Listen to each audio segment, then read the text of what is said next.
Welcome to Indiana Sports Beat Radio, presented by Endeavor Hospitality Group and Andy Moore Honda of Bloomington. Know your role and shut your mouth, you jabroni! Fires upfield into the end zone, and it's caught! Jelani Woods! Touchdown! ISB! A 43-point night for Tyrese Halliburton. How do you like that, partner? Galloway drives all the way to the hole, throws it up, got it! Indiana's got their first lead of this contest. I mean, that's a goddamn Emmy winner right there. Now, from the Golf Club at Eagle Point Studios, here's your host, Jim Coyle. Hello, everybody. Welcome aboard Indiana Sports Beat Radio, coming to you on this Thursday, June 29th. Thanks a lot for joining us. Jim Coyle with you as always. Dustin Schutte alongside as well. Another full show on tap. Matt Taylor from the Colts will be along. Chris Denari from the Pacers as well. And we've got plenty to talk about. There was a perfect game last night. Speaking of Dustin Schutte, perfection. Oh, my. NFL players, I thought I saw something that there's a report that those possibly, I think there's like 5 or 6 players currently that are suspended, that they may be out for the entire season. We'll be talking to Malik Renew later today. The ACC SEC Challenge is out. The NCAA, the couple of issues, they're looking at cutting the transfer portal window in half, which would be good. And they put out new edicts on penalties for gambling, which is definitely needed, speaking of the NFL thing. And we'll talk about that as well. What's up, Mr. Schutte? Oh, not much. Just getting ready for the big move up to Indiana. Last day in Gainesville, so I'm fired up about that. And on the way up, I'll be stopping at Truist Park for a Braves game on Friday. So I'm excited about that. Big things happening this weekend, Jim. Who are the Braves playing? The Marlins, second place team in the East, NL East. That's a tough division. The Braves and Reds played that series last weekend, and it was the Reds won the first with a wild game, then lose the next 2 by 1. But you know what was lost on that was the Braves were 1 run from sweeping that series. Yeah, but good thing they didn't. Yeah, and our friend Chris Denari he was at the game last week, and then he got to see the lone win for the Reds. So that's good that he got to see that. Well, good. We can talk to him about that when he joins us, which is good. What's up new with you, man? Getting ready for the big move back to Indiana. Dustin's coming to Indiana. Did you just write that? I feel like that's going to be a on the Billboard Top 20. Is the Billboard still a thing? Billboard Top 20? Is that still in action, or is that it's top 100, I believe. But that's never going away. I don't think, man. They've got that market cornered, I believe. But yes, that's probably true. You still have the Billboard Top 20, but that we don't have that. You're thinking of the guy that did it. What was his name? Casey Kasem. This is Casey Kasem. Yes. Yeah. Billboard's Top 20. Boy, I miss that. Oh, yeah. My impersonation or him? Wait, yeah. I mean, you could go on the radio and you could be him. You would never know the difference. Just read the old liners, those stories. What about someone? I can't believe someone didn't try to take the place of and now you know the Paul rest Harvey of the story. Paul Harvey. Right? That was cool. That was cool. I mean, even as a kid, I like that stuff, man. Can I tell you? He always had really good stories.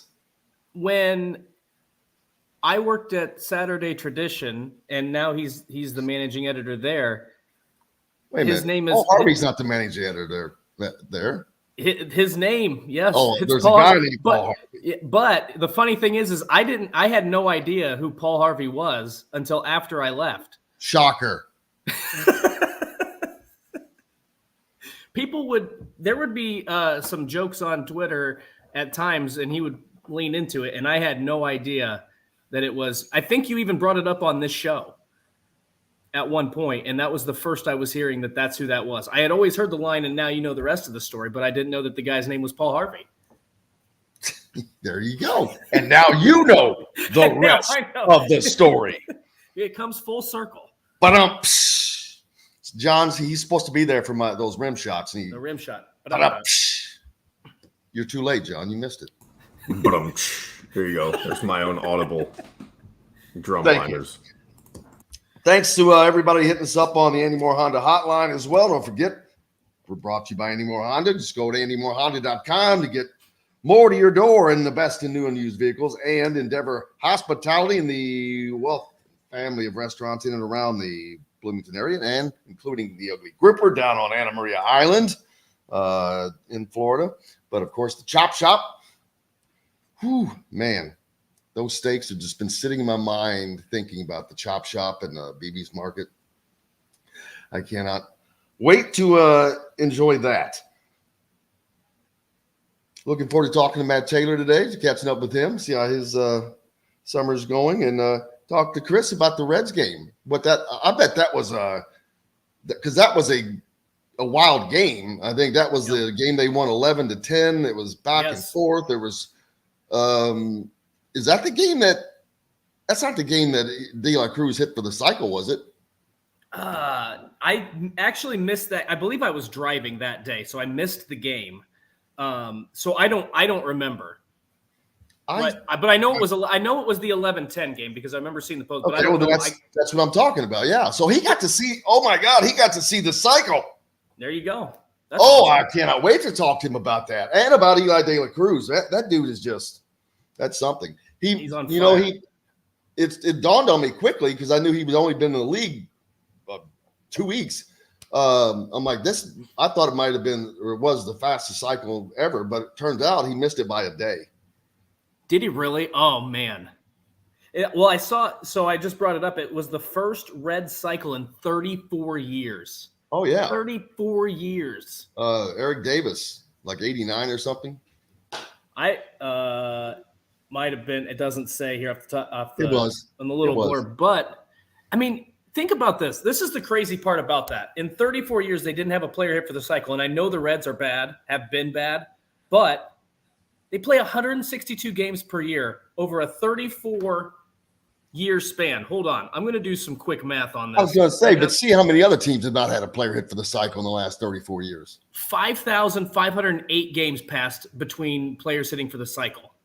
Right, but how many other teams have not had that? That's not an easy thing to do, man. I know it's not, but still. I think the Miami Marlins actually had their first one in team history maybe earlier this season. I think. Could be wrong on that. Speaking of the cycle, there was a perfect game last night. Yeah. Now, let's see. Does it really count since it came against the Athletics? That's what I was going to say.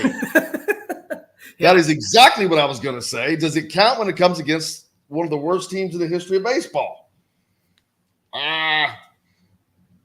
It certainly made it a lot easier. I mean, you can't take away a perfect game because, man, that's tough to do, but they suck. I mean, they're really bad. They 21-61. I don't know what the worst record ever is, but that how did they win? I want to know how they won 21 times. You know what? They beat the Braves 2 out of 3, and I think they beat the Rays. Did they sweep the Rays? Like the two of the best teams in baseball, they actually played really well. They won. No, they split with the Rays. It was a 4-game series, so they won 2 or 3 against the Braves, and then they won 2 against the Rays, which are the 2 best records in baseball right now. So I don't know how they did that. There was one game. I mean, I think that they're giving up like their run differential is -6.5 or 7 or something ridiculous. Like I can't even fathom how that's possible, but here we sit. Hello to everybody up in the Northwest in the region. Listening to us on WJOB up in Hammond and Chicago. We appreciate you guys. And the Fan in Fort Wayne, 1380 The Fan. May have to send you up to Fort Wayne. Everybody down on the river, listening on the 97.7 ESPN The Ref. We appreciate you and everybody else, no matter where you are. Could be Fred over in Pennsylvania, Heath down in Danville, Kentucky. Kent is in Mount Pleasant, Michigan.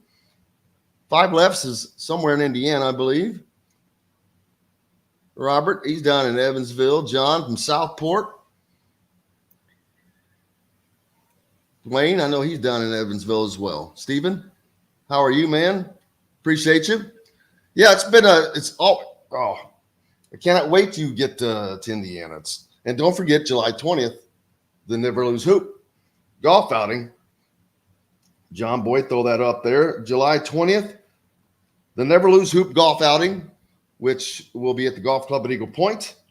And that is for the Hulls Foundation, that benefits area kids with cancer and their families dealing with those situations. A great, great cause. We are working on the specifics of the IU turnout. And as we get closer, we'll get all that information to you. But just go to events.golfstatus.com and search Never Lose Hoop, and it'll pop right up. Everything is right there. Online registration, information, donation, frustration, consternation. I was trying to think of all the nations. Yeah, there's some that it's all nations.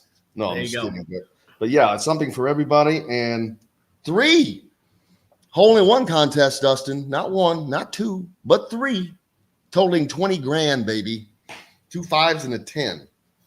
That's what I'm talking about. And at one of the they held it a 50th anniversary event at the Golf Club at Eagle Point the other day, and my friend Charlie McClure was playing of Logos and Promotions here, was playing with Tommy Zeller, Fuzzy's brother, who lives at the Eagle Point, and he got a hole-in-one on one of the par 3s.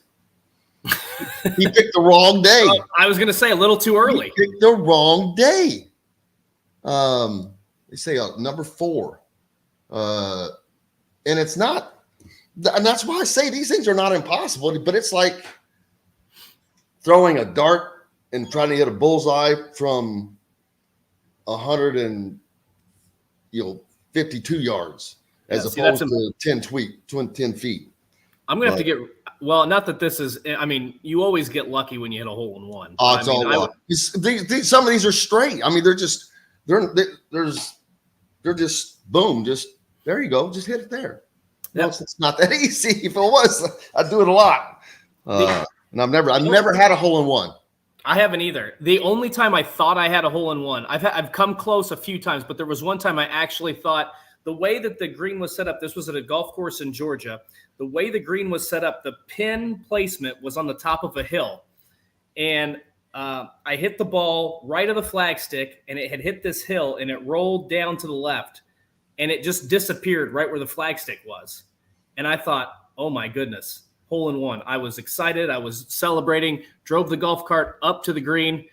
It had rolled all the way back off to the back end of the green. I mean, it was like a 50-foot putt or something. But the optics of it, because it was so far, I don't know, maybe 180, 185-yard par 3. It was basically premature celebration. It was. And so after that, I'm very skeptical of any time I get close to a hole in one. Robert, appreciate you. All aboard as well from down there in Evans Patch. Craig from downtown Indy. Downtown. Stephen, also appreciate you. Let's see. I saw 5 lefts is in Fishers. Perfect. Now I know exactly where that is. Easy to remember. But we appreciate everybody jumping on and hitting us up. You can do the same. If you can't find us on radio, you can find us on YouTube. And whenever you go there, just hit the subscribe and notifications toggle and hit the like button. We really appreciate that. Helps us. And while you're doing all that stuff, you go ahead and hit our Twitter and give me a follow at Jim Coyle ISB or Dustin Schutte as well. At Schutte Dustin. Are you still at Schutte Dustin? I am. Yep. Let's see those backwards. The one thing about those, they're easy to remember. When you know them backwards, at Leary Todd. We're on the same We're on the same wavelength. Steven's been checking out the workouts. Said TJ Gunn's workout looked really good. I've not, to be honest with you, I've not paid a lot of attention to those right now. Just let him go. But yeah, those guys are going through. CJ's a great kid, and that dude's a shooter, man. I don't know when it's going to happen, if it's going to be the beginning of this season, middle of this season. But at some point, this is a year, guys like him, you have to step up. It's not need to. In this day and age, whether it's not just CJ, Caleb Banks, any of those guys, your second year, you better be contributing or start to wonder about your position on any team because of the transfer portal and all that stuff, man. It's basketball is just a 2-year cycle to me now, which, yes, I know they're going to be 3 and 4 year players, but I wonder, here's a good question. How many, I don't know, 3 or 4 year players will programs average now? Oh, that is a good question. I'm going to guess not a lot. You mean somebody that brings okay. And I've never thought about this before. With all these transfers and the NCAA's progress rate, how are they going to track this when you got these guys going there? I'm like, whoa, because every time they are on your team, now you're on for their education as well as. But so is that going to count against 3 different schools? Well, it used to be, and I don't know what the policy is now. I haven't kept up with it, but it used to be like I thought transfers counted against you. Like if you had so many players transfer out of your program, then that hurt your progress report. I think that's how it used to work. Now, I don't know how you would be able to keep track of that or penalize teams for that the way the NCAA has opened up the transfer portal now. But it's an interesting question because I honestly have no idea how that will work or has worked. I'm pretty sure at one point, if you had too many players transfer out, it hurt your progress report because technically those players aren't graduating at your school. And so that would count against you. But I don't know how it's changed. I'll have to look into that. But those are 2 interesting questions. I'm going to guess the 3 and 4 year players. Certain programs are going to be okay with that. But overall, I mean, it's going to that average is going to decline significantly, I would think. I look forward to talking to Rick Bozich about some of this stuff tomorrow because that'll be right up his alley. The NCAA lays out some new penalties for gambling. We'll talk about that. Cutting the transfer portal in half. Speaking of the portal, we'll talk about that as well. We've got lots more to get to. Matt Taylor from the Colts joins us next. Chris Denari of the Pacers later on in the program. Appreciate everybody being with us again. Like I said, Larry on from Jasper. Appreciate you, man. There's Pete from Noblesville. Look, I feel like I am just bringing people back together.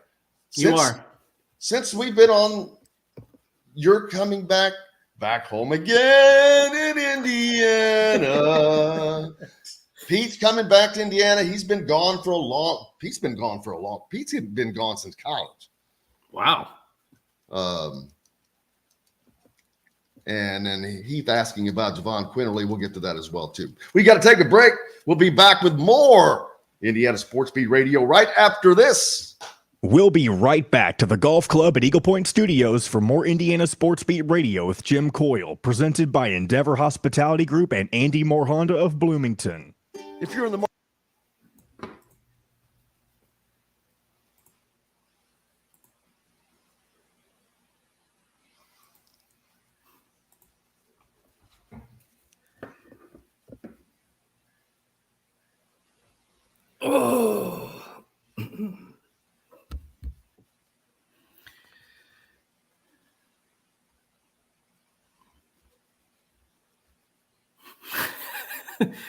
Such awkward silence here, John. I feel like we got to give the YouTubers something to chat about. Okay, I'm just talking to myself here now. That's what's happening. Jim making noises in the background.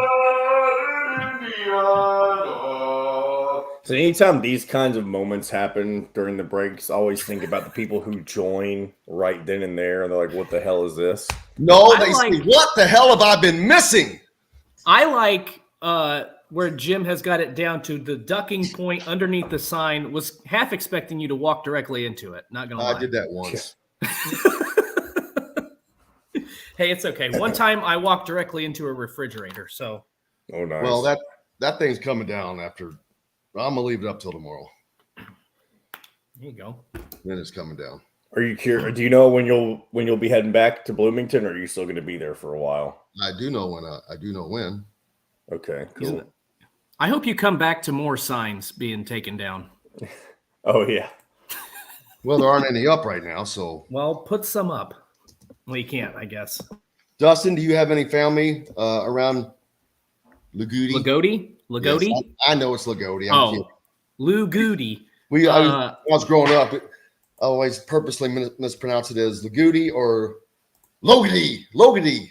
I do not, that I'm aware of anyway. I would like to know, what is the history on the name on Lagodi's name?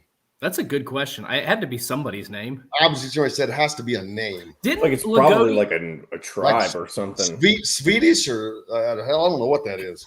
Correct me if I'm wrong. Figure it out real quick. But didn't Lagodi, like their basketball team, didn't they used to have? Weren't they famous for like winning a bunch of games and scoring 30 points per game? Like they just stalled all the time. I could be wrong on this. This was, I don't know, maybe a decade ago. Here you go. Lagodi is a compound word honoring both Thomas Lowe, engineer of the first train through the town, and Thomas Nesby Gody, owner of the land where the town was built. What? Okay, how do you spell this Lowe's name, though? It would be Lowe, right? Correct. Why wouldn't... Wait a minute. I don't know. Hold on, we got 10 seconds. Hospitality restaurants. Come taste with Dr. Hobbs's Brewing, Metalworks Brewing Company. Bring your passion and your thirst. This segment is brought to you by Southern Stone Restaurant.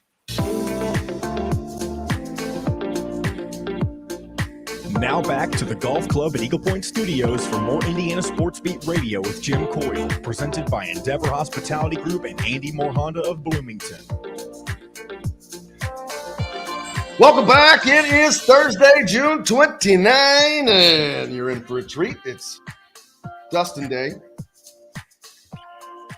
Matt Taylor joins us as well in a minute or two. We were just talking about Lagodi, how that name came to be.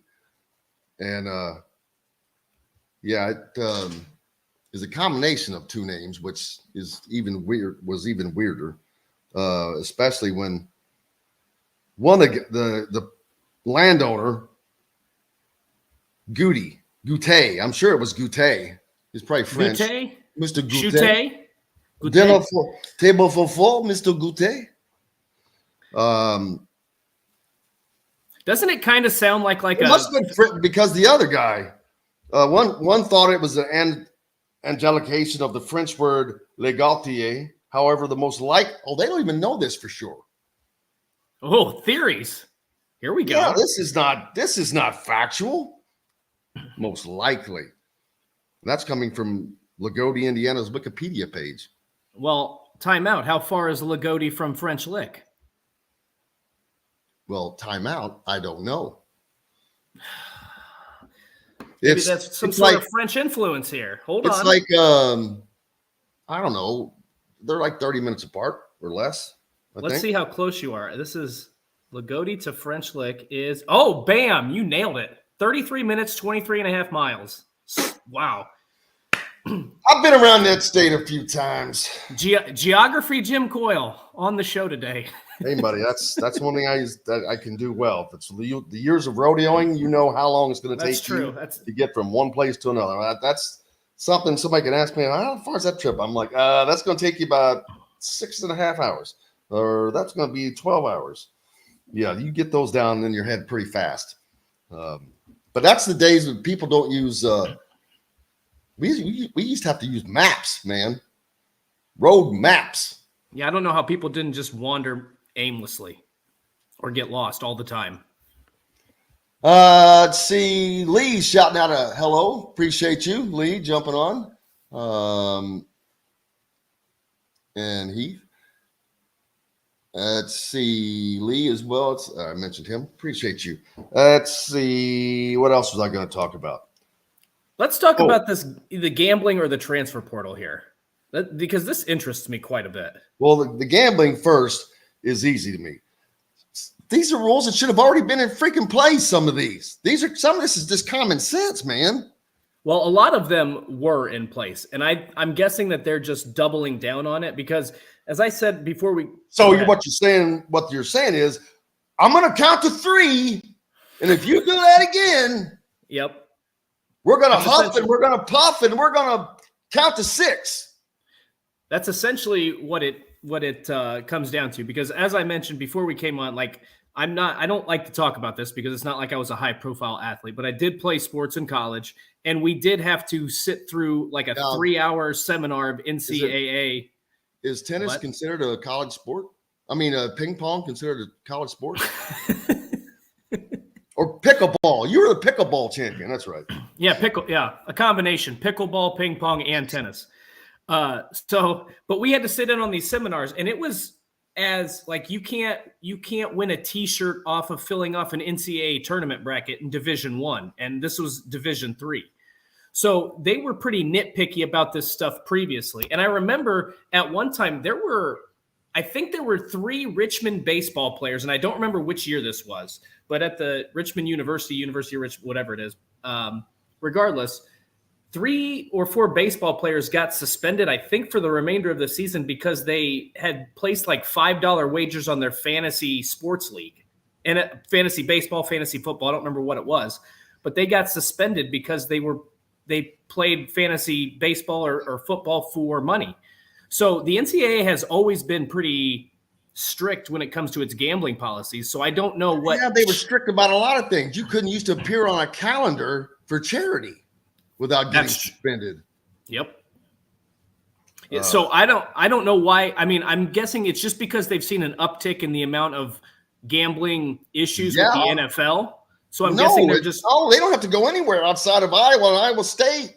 Oh, I mean, there's and 41 Alabama. athletes there. And Alabama. The coach. Come on. Are you kidding me? Right. But that was a benefit for Indiana. You know how that benefited Indiana? I don't actually. Tell me. I will tell you, because Maryland is probably this past season was probably the only program better than Indiana in baseball, and Alabama hired Maryland's coach. There you go. Well, there you go. Yeah. It actually helped the entire Big Ten. Maryland's been good for a couple years now. But so you got that going, which is nice. The Reds, my kingdom for the Reds. Yeah, what are our standings now? I know they were half game up before yesterday's games, and They're still a half game. So daggone Milwaukee just sticking with them. Yep. 2-team race. Although but I guess the Cubs 4.5 out. That's not terrible at this point in the season. The last place Cardinals are only 8 back? 9. Well, they must have lost yesterday, but not that I expect them to make a run. But that's funny because that's not an insurmountable lead. It's not like that's not been done before. Not in June. Are we even? Let's see. We're not to the All-Star break yet. Right. But I think we're basically at the halfway point now. Like, I think we're 80 games in. Most teams are in that 80 the other day, so halfway in. So yeah, you're right. 9 games is a lot to make up, but I mean, it's not insurmountable. We've seen teams overcome that sort of deficit in the past. So they'd have to be playing really well here in the second half of the season. But that division is so bad, and as is not as bad as the American League Central, which is every team under 500. The American League East is unbelievable. Right. The last place team in the American League East would probably lead or tie first in the Central. I think they would be tied because Cleveland is 39-40 leading that division, and then in the East, the Red Sox have the worst record at 40-41. So I think mathematically that would be a tie. I think they have the same winning percentage. It's going to be fun.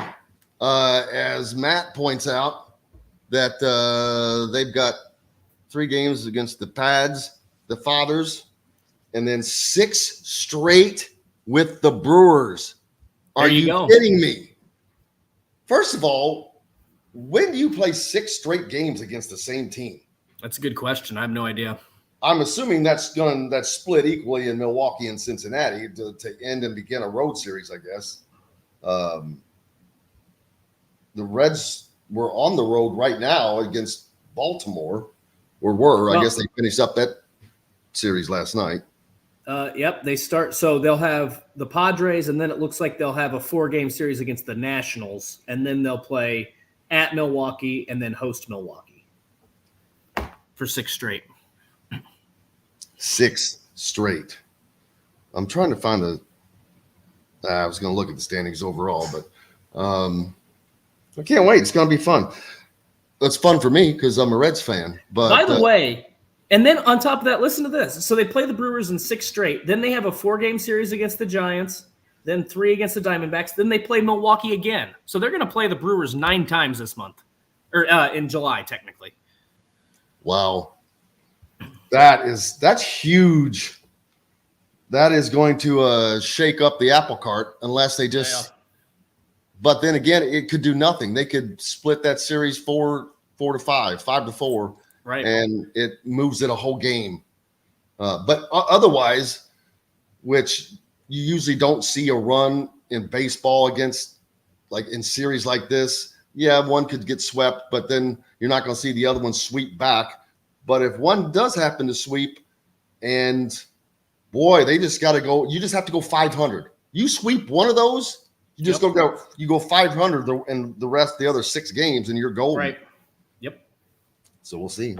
It's gonna be fun. At least for, like I said, at least for me, we've got Cardinals fans, but you guys you're out this year. So I'm Mark like, it down. How about something for the team, for the division? It's good for baseball. It is good for baseball seeing teams like the Reds do well. It is. I agree. Well, they had their first back-to-back sellout in since 2016 or 17, I think is what was said on the broadcast. So, I mean, fans they're buying in. The hype with Ellie De La Cruz is there. There's a lot of excitement around the franchise. So it's good for baseball when more teams when fresh blood is good. Oh, okay. I don't know if there's ever been a time in baseball when you have someone at the top doing unbelievable things and then somebody just starting doing unbelievable things. And by that, I mean Eli De La Cruz in his breakout start. And then Mr. Ohtani. Yeah. This guy is a freak. Which, by the way, I mean, because the Angels are not good, I don't know that he gets talked about enough. Nickname Showtime. Well, if that's supposed to be Showtime, is missing a W, and the unicorn. Probably Shohtani. Well, the unicorn is more apropos. Well, no, it's one on there, but he's only 28. This guy is. Somebody likened it to this would be like what he's doing is if Aaron Rodgers also played linebacker. I've never. This has not happened in baseball since I have ever been watching since I remember. I don't remember that. Not to say I guess it couldn't have somewhere, but no. There have been in the past. There have bing pitchers that have been like decent hitters, but never anything like this. Nothing to the extent that he's doing. And by the way, no pitcher is DHing when he's not pitching. There's probably been a few, but I feel like the guy who comes to mind was Kerry Wood, the Cubs pitcher he was a pretty solid hitter. This guy leads the league in homers, man. I know. That's what I'm saying. It's not the same thing. What I'm saying is he's crazy. It's not the same. We've seen pitchers who are good hitters in the past, but nothing to this extent. Nothing to where they're one of the best players at their position as both a hitter and a pitcher. I mean, if you're not aware, Shohei Ohtani, who plays for the Angels, not only is a pitcher, struck out 10 guys the other night. In the same game, he hits 2 home runs. Robert points out Babe Ruth, who did pitch, but I have to look at his pitching because he was a pitcher. He did pitch. I mean, that was not his full-time position, but and I know that because Babe Ruth is mostly mythical to most of us, that we probably don't give him the due that he was deserved, because he was just kind of looked at as a little roly-poly chubby dude who hit home runs like they're going out of style at a time where, because we weren't around. But you know what? Nobody else could do that. There was a lot of other guys playing the same game at the same time that weren't doing that. So Right. there was something, he was doing something different from everybody else. So yeah, that's a great shout out there, Robert. I'll give you that. But I think that what Ohtani is doing in this day and time is completely different. It is. It's very so. As of yesterday, Ohtani leads the American League in strikeouts through 9 innings, or average strikeouts for 9 innings, and he ranks first in opponent batting average in all of MLB. He also leads the league in home runs, in RBIs, and OPS. Yeah, it's crazy. Kevin says Babe Ruth was an all-star pitcher early in his career. Yeah, that's a great call, guys. I mean, he's there, but I think Ohtani's going to go on to be a better talent. He's not going to hit the home runs and he's probably not going to stay with the Angels for his entire career. I'm guessing he's going to move on. I think he can leave after this year. I'm not positive on that. Oh my God. You mean he's a free agent? I think his contract is up after this year. Somebody can correct me if I'm wrong on that, but I feel like there's going to be I feel like I've heard about bidding wars. Please tell me how he is not the most valuable commodity in all of Major League Baseball. Right. And I think teams like the Mets, the Yankees, those high profile market teams are probably going to be able to make a run at him and make him an offer he can't refuse, right? Maybe the Dodgers. You can't refuse. Yeah, maybe the Mets. The Mets, they only have the highest payroll in all of baseball right now, and are just thinking it floundering. Up. Yeah, just flopping on the beach. We've got to take a break. We've got more coming up. We'll get back to it right after this. We'll be right back to the Golf Club at Eagle Point Studios for more Indiana Sports Beat Radio with Jim Coyle, presented by Endeavor Hospitality Group and Andy Moore Honda of Bloomington. Matt texted me in the middle of that last segment and said he had a meeting this morning and he apologized. No worries. I already assumed that since we were halfway through. Yeah. Halfway through. We're halfway through. Did anybody see any of the NHL draft? At first, I was watching it. They were having to play like these top picks coming from. They weren't like down in front of the stage or anything. When they were first coming down, I'm like, where are they doing this in some National Guard armory? I don't know. I did not watch it at all. I just happened to see it was up.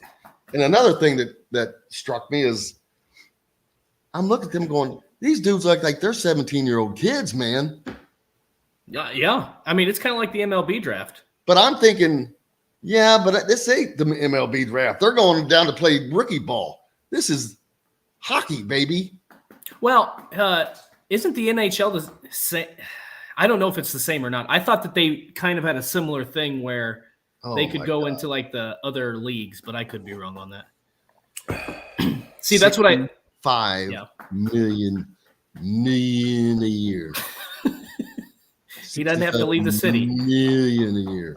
He does not have to leave the city of angels. He's going to become one of the most richest people in all of Japan. Yeah.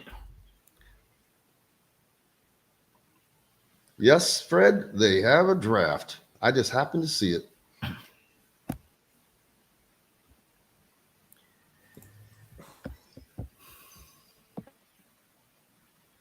Yep, Kenneth, you're right. All those guys, man.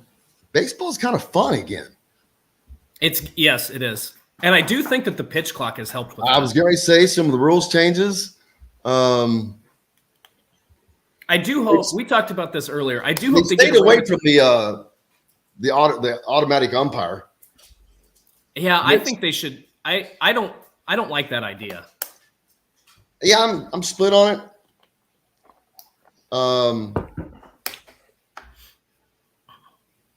Because I don't know. I'd say it changes the game versus what happened prior when that wasn't happened. But then you can say that for every rule, right?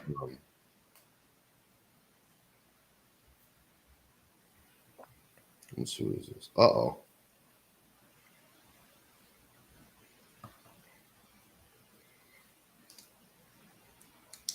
Eric Gordon was waived.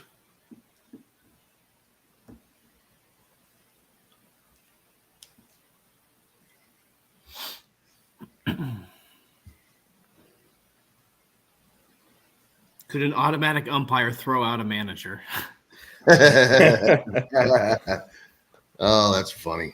Good comment there, Fred. They need auto umpires. The umpires are horrible at strikes and balls this year. All right, I just think they need training. All the planning, shopping, and prepping, and can even deliver them to your doorstep once a week.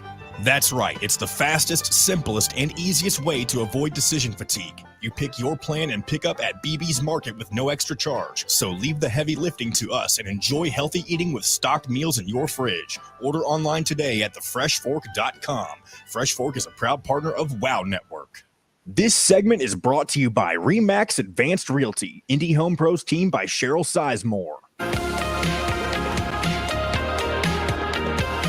Now back to the Golf Club at Eagle Point Studios for more Indiana Sports Beat Radio with Jim Coyle, presented by Endeavor Hospitality Group and Andy Moore Honda of Bloomington. Welcome back, Indiana Sports Beat Radio, here on this Thursday, June 29th. Don't forget our good friend Cheryl Sizemore and RE/MAX Realty. If you're looking for a home in the Indianapolis area, you need Cheryl, and her 2 decades of experience could be the difference between you getting the home you want or not. Reach out to her, Cheryl, at IndyHomePros.com. Great supporter of Indiana Sports Beat Radio, and we appreciate Cheryl very much. Eric Gordon released or waived by the LA Clippers, former Indiana Hoosier basketball player, released Wednesday night in a move that will save the Clippers over $100 million on their projected tax bill. They decided not to guarantee his $21 million contract before Thursday's deadline. This is from ESPN. The Clippers will drop their projected tax bill from $169 million to $59 million. Wow. Whoa. The team is $18 million over the 165 tax threshold right now. The Clippers traded Luke Kennard, who led the league in three-point shooting percentage for the second straight season. They traded former UK player John Wall and a protected pick for Eric Gordon. That's pretty good. But now they waived him. So we'll see where he ends up next. Obviously, someone's going to pick him up. The dude is just, he's money. I mean, he's not scoring 50 points a game, but he could, because there was a game, I think it was last year, where he was allowed to shoot a ton and scored like 50, I think. But he's this pretty consistent, man. He's been and has done it for a long time. Well, he's one of those guys that I think we forget about when it comes to the NBA, in that he just accepted his role, whether that be, I don't think he was ever really a franchise player. He was the best player on a few teams, but he always accepted his role, whether it was as a starter, as the main. He was always a shooter, man. Yeah. Or as a guy who would come off the bench. Like, he just never really fought it, and that's why he's been able to stick around the league and have a great career. What is he going? He's got to be on what, like year 13 or 14? No. He was 2008 model.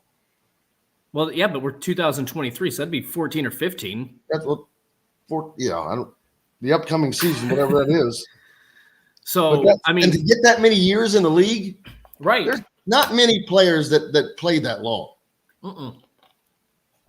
I mean, I don't think Bird played that long. Yeah, right? Larry Bird. Yeah, I think you're right because Larry Bird was 1979 to 1992. I think. His back. Yep. You have to stay unbelievably healthy, and to be able to have that longevity in any sport, college, or professional sport, rather, health, man, it's about staying healthy. And so he's managed to do that, a good job of that. So looking forward to seeing him where he ends up next year and seeing how many, I've said this a couple of times now. If let's say Jalen Hood-Schifino obviously is going to make the LA roster. Let's just guess and say that Trace Jackson Davis is going to make the, from what we've been told a lot, that he's going to be on the Golden State roster. That would, and depending on what happened with everybody that was playing last year, when Indiana had 6 former players in the league, so let's say that drops to 5, I guess. That would put total 7 or 8 former Hoosiers in the league, which is more than any other team from the Big Ten Conference has. And I say that and point that out because it just shows you, because the bulk of those players, that's not fair to say bulk, because Eric Gordon was there when they weren't good, but that was because there was turmoil going on, and he was only at Indiana for 1 year. No, but he was there the Sampson year. They would have been great had he not all that stuff going on. Right. But yeah, he was one and done. And he is a one and done. He's played in the league for, like we just talked about, 14 years or however long it's been. So, but yeah, being able to still get those guys in, and it's a mix. You've got Crean guys in, Juwan Morgan and Romeo Langford during the Archie Miller era. Now you've already got guys in from the Mike Woodson era in his second season. Right. Just in his second season, already has, and that's because they didn't really lose anybody last year off of the team, did they? To really have put in. So this is his first real season to have put somebody in, and he's done it in his second year. And okay, but Jalen, now here's where I'm going to call you out. No, Romeo Langford's a bigger one than this. Romeo Langford was the projected lottery pick. Right. Always. So he was going no matter. See, that's the whole thing I deal with the Kentucky thing. That drives me insane.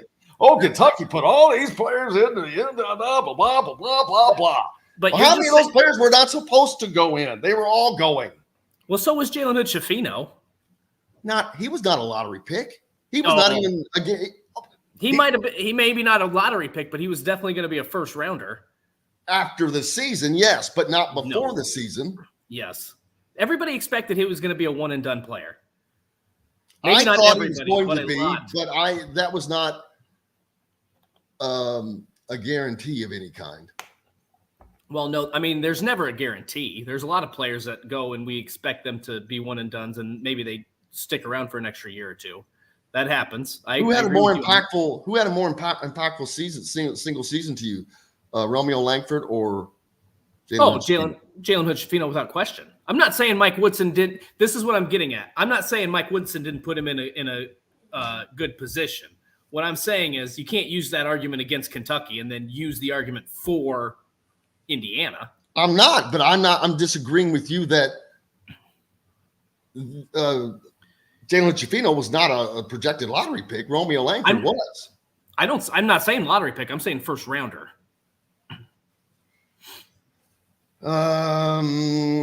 Well, but like I said, I expected him to not when he first got there. Did I say that? I don't think. But during the season, I'm like, oh yeah, he's gone. There's no doubt he's gone. So yeah, no, not everybody expected that. And I'll tell you this: if it hadn't have been to the injury to Xavier Johnson, I'm not positive that it happens, because if it doesn't, he does not get the experience that he got, not the amount.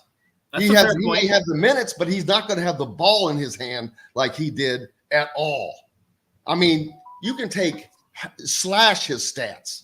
He does not get a 35-point game at Purdue, which Well, I he mean, was getting attention then, but man, that screams a horn and for general managers and people to look at. And so he doesn't have those opportunities if Xavier Johnson doesn't get injured. not necessarily. Because if you have Xavier Johnson on the floor, and this is stuff we'll never know, by the way, but if you have Xavier Johnson on the floor, what then happens is you've got to allot for a lot more talent, a lot more shooting, and a lot more distribution on the floor. So I think that could have opened up his game a little bit more to where defenses can't hone in on him, and it might open up his scoring. It might open up his ability to pass. There's a lot of different factors that go in. So yes, I agree with your premise that if Xavier Johnson is on the floor, maybe he doesn't get the same amount of responsibility as he got this season, but it could have opened him up to play. I don't know that his numbers would have been that bad because would have dropped off, I guess is what I should say, because teams are going to have to defend more players on the court than they did after X got hurt.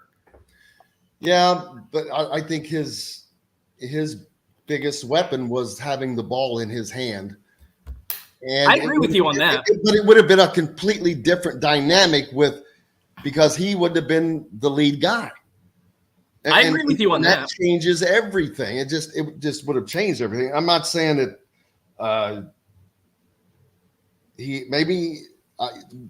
don't know. I can't predict whether he would have stood out like he did, but I can't imagine it just because he doesn't get the chance to shine nearly as much as he did last year. I mean, that game at Purdue, when he just owned them, they could not stop him.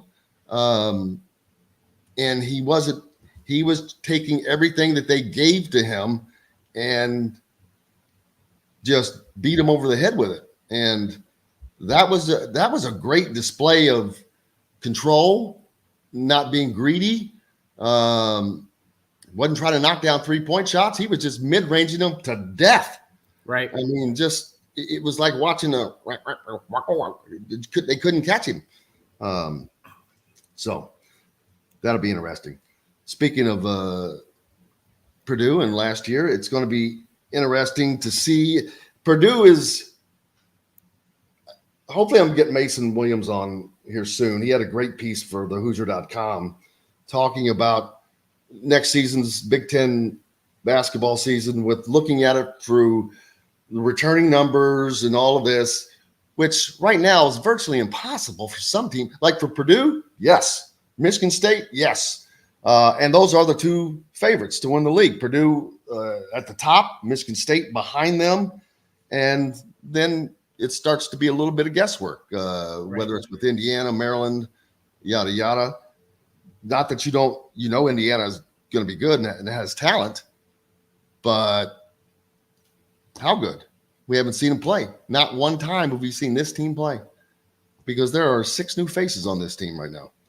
And all 6 of those guys will be on the floor next year. Yeah. 2 of them will start. So we've got to take a break. We've got lots more coming up here on Indiana Sports Beat. Can't wait to get to it. Looking forward to it. Chris Denari from the Pacers will be joining us in our next hour. Back with more right after this. We'll be right back to the Golf Club at Eagle Point Studios for more Indiana Sports Beat Radio with Jim Coyle, presented by Endeavor Hospitality Group and Andy Moore Honda of Bloomington. If you're in the market. Yeah, Wisconsin. They're always lurking below the surface, man. They are. The Scotties. Cheeseheads, eh? Eh?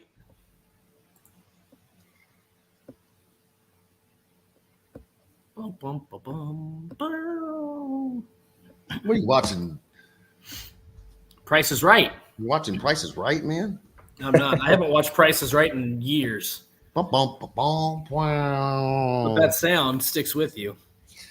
Well, unfortunately, it will now. You know what? One time At band camp? One time at band camp. One time in Fort Wayne, I was driving down the road and somebody was blasting. This had to have been 10 years ago at least. Was blasting the Price is Right theme song. You gotta love it. Down the streets of Fort Wayne, it was incredible. Dum dum ba dum. Dum bum ba dum. Dum dum da dum dum dum. Oh, have you ever seen the Larry Sanders Show? No, I don't even know who Larry Sanders is. Okay, well, I'm sure this stuns you. no, that one doesn't. But you need to watch it. It is probably from like 2005 or something, but it's Gary Shandling playing Larry Sanders, who is a late night talk show host. Okay. And it's the show, like they'll show like they're actually on the show, but most of it is behind that show's scenes. Okay. And it is effing hilarious. The funniest guy on there is his producer. It's played by Rip Torn. Okay. Oh my Yeah. God, he is hilarious in this. This woman from the network comes down, was giving him a bunch of goes, I killed a man in Korea once like you. Oh man, you gotta watch it. It's great. If anyone has not seen the Larry Sanders Show, you're doing yourself a disservice. It's funny. Start watching it, folks. All right. 30 seconds. Denver Hospitality's Wow Club is located next door to Southern Stone Restaurant on Patterson and Rogers. It's one of the most popular gathering spots in Bloomington. Whether you're out on a date with your spouse, friends, or coworkers, Feast Market and Cellar offers an extensive wine selection with a sommelier on staff to help you with your selections. Feast also provides a wide variety of cheeses, gourmet sandwiches, entrees, a coffee bar, bread, pastries, all made fresh and mouthwatering. Stop by Feast Market and Cellar today. This segment is brought to you by Feast Market and Cellar.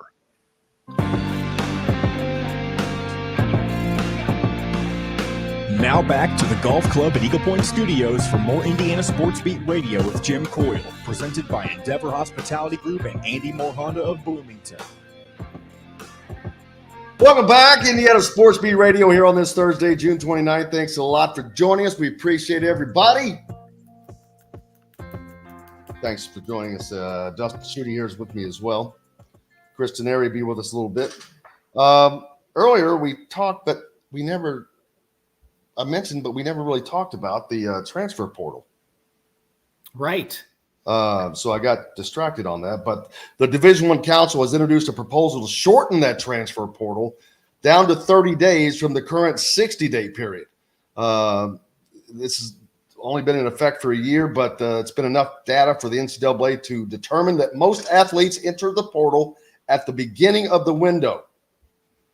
A shorter window would simplify the task of coaches in their efforts to manage and reconstruct their rosters. Yes, if you're going to give them this free agency automatic, then that's fine, but let's shorten it down. Yeah, I agree with that. I'm curious to know if there's going to be more chaos if that happens, because I feel like when you shorten that window, what I think will happen is you're going to see more players enter immediately, even if they don't really intend on transferring out because they don't want to miss the boat. Yeah. And so I feel like that's what's going to happen. So in theory, it's good. You're limiting the amount of time they have to announce. But at the same time, I feel like you might see an uptick in the amount of athletes that go into the portal just because they don't have as much time to think about it. What I would like to see is, and we've talked about this, and I understand logistically why you probably can't do this, but I'd like to see there be a grace period where, because a lot of these players enter immediately after the season ends. And I wish there was like a 30-day or 45-day window where you had to wait before you entered the transfer portal to have a conversation with the coach, to have a conversation with your family. I understand logistically why they can't do it. I get it. Yeah. But I wish there was something there that would prevent them from making a rash decision, because I feel like there's going to be some sort of regret at some point down the road. I think that it'll this is something they didn't used to have. So they'll manage. Currently, let's see. Wait, who's going to manage? What? Who's going to manage? The players. This is something they didn't even used to have, so now they have it. They'll fine. They'll be fine. They're fine. Okay. Now it's going to be but to find out what other people think, this proposal is now going to be sent around for feedback from various sports oversight committees, the Division I Student Athlete Advisory Board. It will be voted on by the D1 Council at its October meeting. So they'll talk about all this stuff, if that comes up. Football currently has 2 transfer windows during which players can enter the portal and become immediately eligible at their next school. The first began the day after the college football field and bowl matchups were announced. And that one lasts 45 days. Yep. The second ran for the April 15th through the 30th in the spring. SEC Commissioner Greg Sankey said this week that he believed the NCAA should shorten the 45-day winter window. There you go. So there's that. But see, this would be to my point. Okay, so you can kind of do it if you shorten that window. Just don't make it immediately after. Like, just use 15 to 30 days and push it back. After the bowl games are announced, just push it back by a couple weeks. Let players have the opportunity to talk with people instead of just, I'm going to enter my name in the transfer portal. And some of those players do end up going back to the same school. But there used to be a statistic, and I feel like it was 50% were basic. I don't want to say in a worse position because of education, but we're not at of the Power 5 players that entered had dropped down to Group of 5, D2, NAIA, whatever it might be, not on a roster. Like, it was a substantial amount of, so you're not always entering the transfer portal and going to go on and do bigger and better things. And I don't feel like people quite understand that aspect. In certain situations, yes, it makes sense. And here's what's going to be interesting to me, Jim, to bring this to an Indiana perspective on the football side. Do you think this is what I think Indiana's going to have to start doing? Tom Allen's going to have to start doing. They're going to have to NFL players. Well, they need that, but they are going to have to capitalize on their early recruits, their freshman players, and then get players out of the transfer portal. Because if they're developing talent, those players are leaving. We saw it with Dason McCullough. You cannot. Yes. Well, let's be honest. If you develop into a great player and have the opportunity to go play for Oklahoma, Clemson, Alabama, anybody, they're going to go. That's what I'm saying. They're going to go. I agree. I agree. Indiana, but see, the thing is, Indiana has to learn to accept that, embrace that, and work with that instead of trying to fight it and say, no, we're not. And I'm not saying that they have or that Tom is or anybody is. I'm just saying that has to be the approach. And I think a lot of schools have an NIL set up as to where their football, where in most cases, the NIL would be set up for the football team to be able to build a program, at least somewhat stable. Indiana right now, and Tom Allen said this during the 2022 season, doesn't have that on the NIL front. So what I think they're going to have to do and what he's going to have to do is not build a program. He's going to have to build a team every single year. That's how that's going to have to work. It's not going to be the Indiana program because I don't think you're going to see a lot of – I mean, there's going to be some four-year players, obviously, but I think by and large those are going to be guys that are interchangeable. You're going to have to win with guys that you're recruiting as freshmen and then try to bring in some of the guys that didn't make it at some of the higher profile schools like the Ohio States, Michigan States. They've been able to bring in some guys from the transfer portal. I think that's how they're going to have to win because I just don't see how Indiana is going to be able to build a program because we've seen guys that have been successful and then they're just going to hit the transfer portal, especially with the NIL deals and opportunities that are going to be out there. I don't see how Indiana wins in this realm at all. They just don't have the fan support. Well, I don't want to critique the fans. There's just not that much interest in the football program. They don't have the fan support. As much. Okay, well, you say it. They don't have the fan support. They don't have the same interest in the football side as they do the basketball side. Indiana basketball is never going to have this issue. Not the women's team's not going to have this issue. The football team has got to fight it every single day. It's an uphill battle. It's one of the toughest jobs in all of coaching. Mm-hmm. There's no question. And it probably just got a lot tougher. It did. Now, getting out of the divisional play in the Big Ten, how will that help? I'm not sure. Probably not much. Well, I don't know. I mean, not having to get punched in the face every year, knowing every year, well, I got to get punched right in the face 3 or 4 times, 3 times. It's hard to climb up when every time you're climbing the ladder, you look up and somebody punches you in the face. And that's what happens to Indiana football in the Big Ten East. I agree with you on that front as to, I think in terms of their overall win total each season, you can expect probably higher numbers depending on how the schedule pans out without the divisions. But I think overall in terms of program building, it's probably going to be about the same. Like, it's still going to be really difficult. You're adding USC and UCLA, so life doesn't really get that much easier. I don't know. It's going to be incredibly. Yes, well, but you're not going to have to play both of them every year. But you might have to play one of them.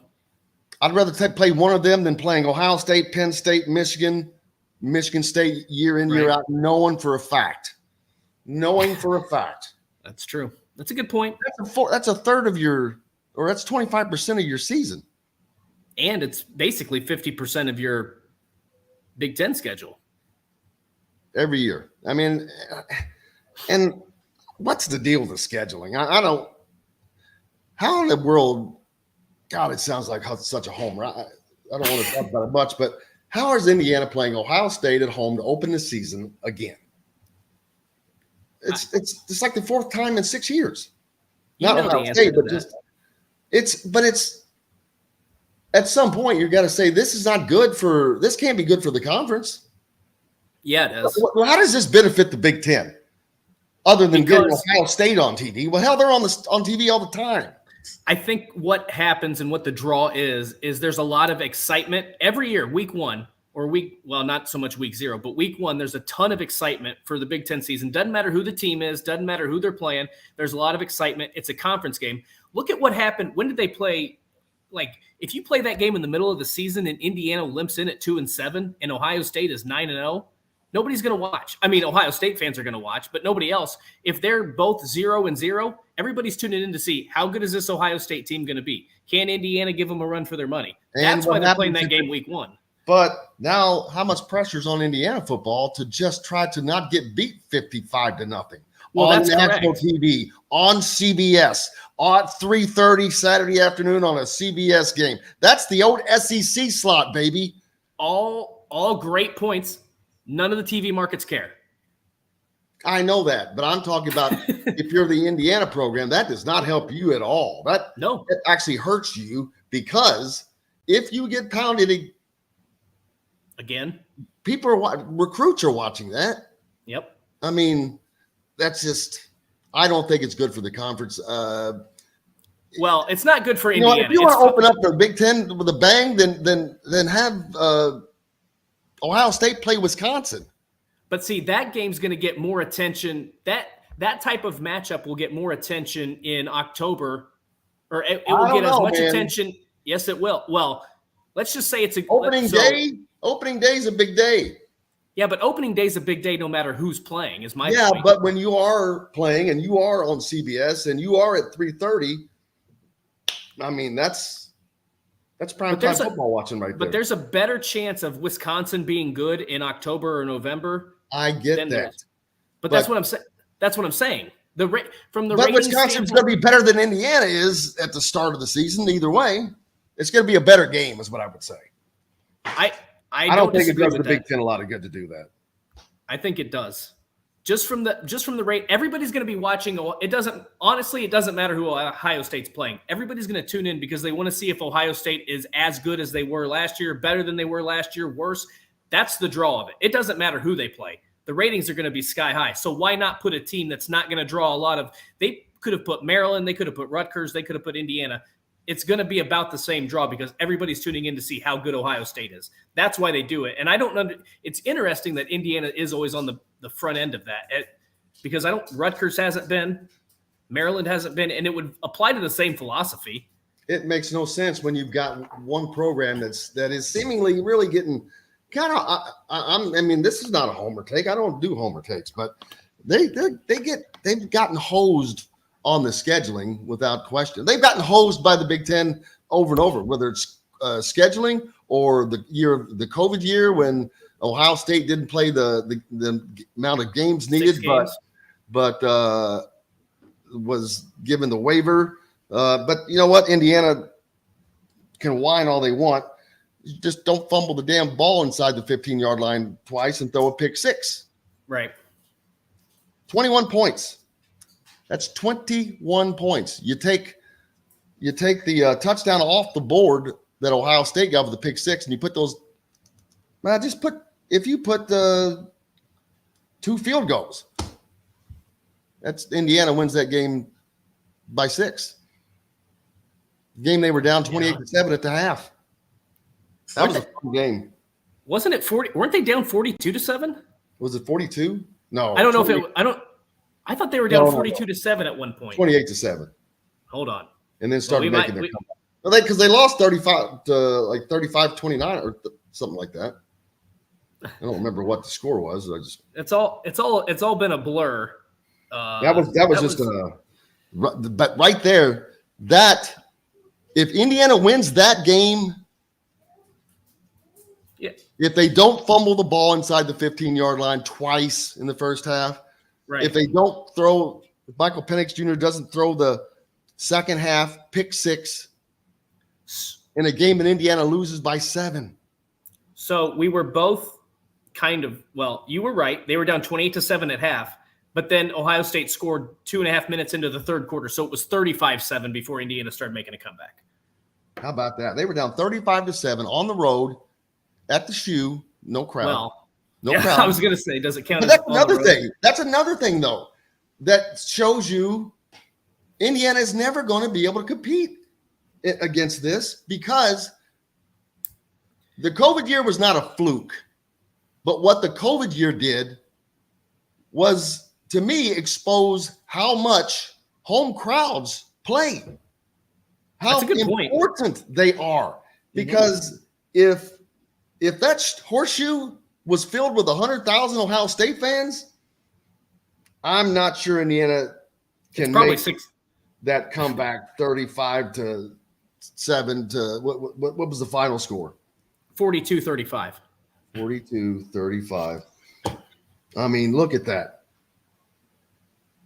They give up 4 touchdowns in the first half. They're down by 3. Down by 4 touchdowns early into the third quarter, and do what they did. Somebody wants to tell me that's a fluke? How the hell is that a fluke? It's not a fluke. You took the crowd out, man. It changed things. If the crowds don't make a difference, why are they there? Of course it makes a difference. You have 100,000 people screaming, you can't hear, it rattles you. Absolutely. But it wasn't a fluke. I guess it was a fluke if you want to say they can only do it when there's no people there. Yeah, but all things are not equal either because they don't have the talent that Ohio State has. They didn't have the coaching that Ohio State has. They don't have anything that Ohio State has. But yet they should have won that game. Mm-hmm. Yeah. And if Indiana wins that game, they go to the Big Ten championship game. Wouldn't that have been crazy? Of which they would have had who I'm assuming it was Wisconsin. No, it was Northwestern. Can you imagine that matchup, Northwestern and Indiana in the Big Ten championship game? That Northwestern team was solid, though. I understand, but oh my God, that would have been a TV mismatch nightmare. That would have been a TV nightmare. Yes. So, Holy and that's crap. and there is why. Okay, but then Indiana could have won the Big Ten. They could have. They could have gone to the college football playoff. I'm serious. It was that close. Minimize 2 mistakes in the Ohio State game. 2. And that game's flipped. They're off and running. but ever since then, Indiana football has just been And a it wasn't- runaway truck downhill. You ain't not lying. It hasn't been gradual. They fell off a cliff immediately. Whew. Yeah. Kalen DeBoer comes to mind really, really fast. Yes, he does. Always did. I loved him when he was here. Great guy, but a great coach. He is just he's always look at his record. I mean, he's from the very first tiniest school where he was in South Dakota. He has been nothing but just successful. Mm-hmm. The guy just wins, and he's always going to win.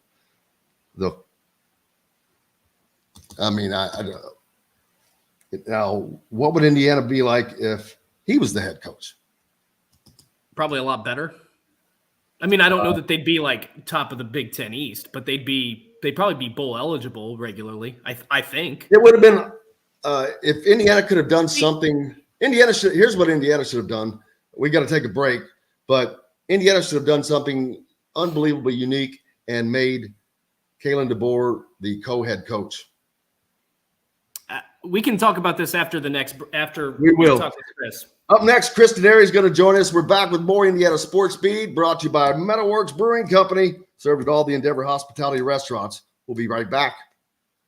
We'll be right back to the Golf Club at Eagle Point Studios for more Indiana Sports Beat Radio with Jim Coyle, presented by Endeavor Hospitality Group and Andy Moore Honda of Bloomington. Whether it's Here's a story of a man named Chris Denari. one of the all-time great shows. Friday nights, 8 o'clock, ABC. And where is Mama Brady from? She's from Indiana. I can't remember which town though. Dale, Indiana. I was going to say Ferdinand. I used to think it was Tell City for some reason. I was going to say Ferdinand, but I don't know why. And you know who else was from Indiana was dang it, what's her name from Cheers? The Shelley Long. Yeah, she was from Fort Wayne. Are you kidding me? No. I didn't know that. Woody Harrelson went to Hanover. I was just gonna say Woody Harrelson went to Hanover. Yeah, he was a D3er. Yeah. He did? He played something? No, I don't know if he played. I mean, just D3 school. I think he. I mean, like Dustin, D3 Manchester, Chris, That's right. D3 Wabash, Woody Harrelson, D3 Hanover, Matt Taylor, voice of the Colts, D3 Franklin. Yep. We are powerful. Jim Coyle, NAIA. Where'd you go?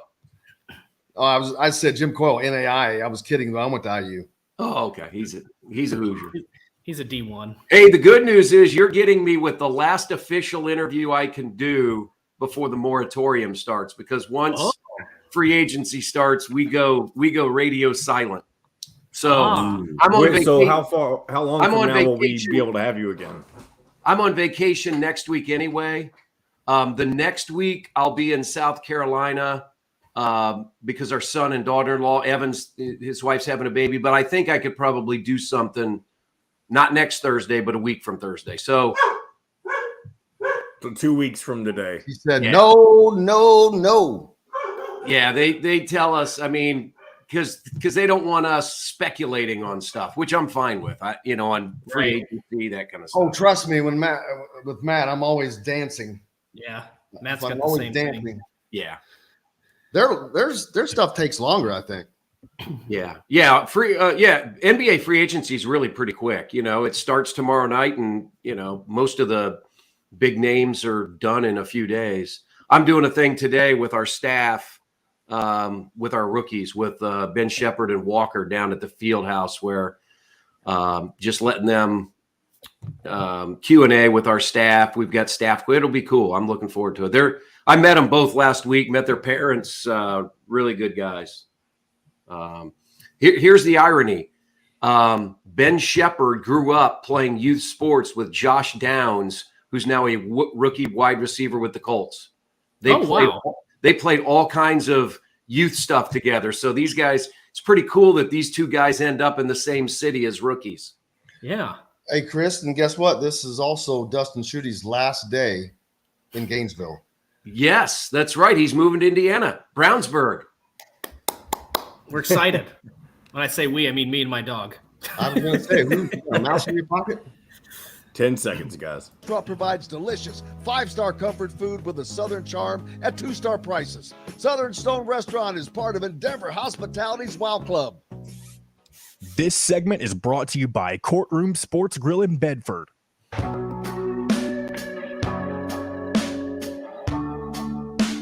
Now back to the Golf Club at Eagle Point Studios for more Indiana Sports Beat Radio with Jim Coyle, presented by Endeavor Hospitality Group and Andy Moore Honda of Bloomington.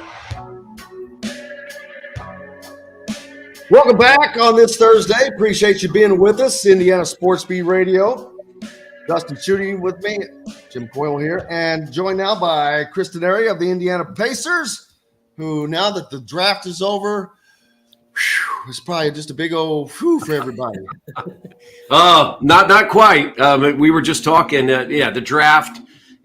So much speculation. It seemed every day you saw a mock draft, and now you move into free agency and potential trades.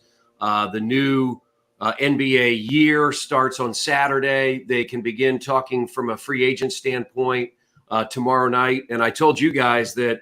As an employee of the team, we have to go radio silent for the next week or so because there's a moratorium where everything you read and everything you hear and all of these deals are quote unquote unofficial, but they really are official. But until they get into the new year, it makes it easy on us so we don't have to get involved. We don't have to speculate all those kinds of things. But it's an exciting time. I mean, I think, you and I, we've all talked. I mean, the NFL's a 12-month a year.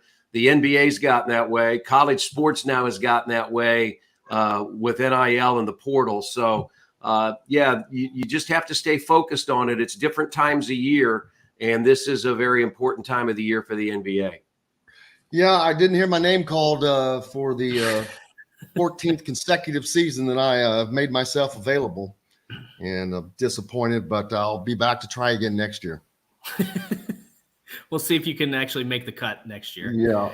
The Pacers, are they happy with they were kind of, they only their second top 10 draft pick since 89. But yet it felt, I don't want to say anticlimactic, but it didn't feel like it had the panache that it should have with it being just the second top 10 draft pick since 1989. Yeah, especially, the way it happened. And this is where I would say, to me, the NBA needs to make some changes as far as draft night, draft day trades. They're thrilled to have Jarris Walker out of Houston, played 4 years at IMG Academy, and then they got Ben Shepherd with the 26th pick out of Belmont, a 6'6" shooting guard, a really good defender. But the way the NBA does it is so quick, and those trades are not announced until after the fact. And so he was not announced as a Pacer when he was drafted.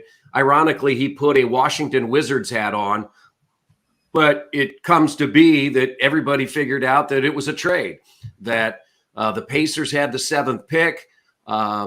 Washington wanted the player that they wanted, and they were fearful that the Pacers may trade that to somebody else. I think San Antonio, Oklahoma City were interested.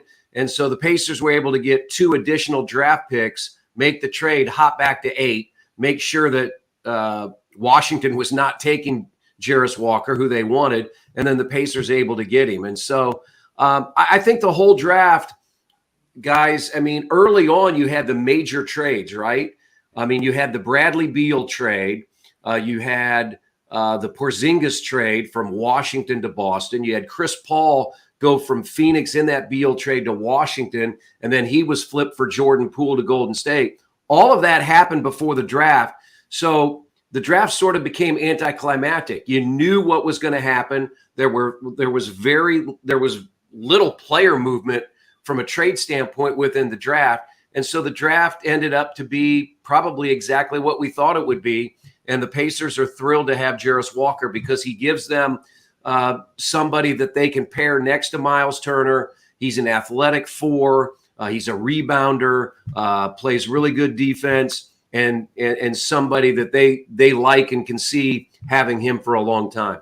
Well, and I think one of the biggest issues that the NBA draft probably runs up against when you compare it to the NFL draft, when you look at the NFL draft, you're looking at this is a guy, it's not necessarily the best player, it's the best player who fits a need on your team. And I feel like that often gets overlooked with the NBA. It's more like when you have a guy like a Victor Wembanyama, I'm just Wemby because I can that word salad out of my mouth. But when you have a guy like him, it's like almost as if it's viewed like, well, we're not going to get this player.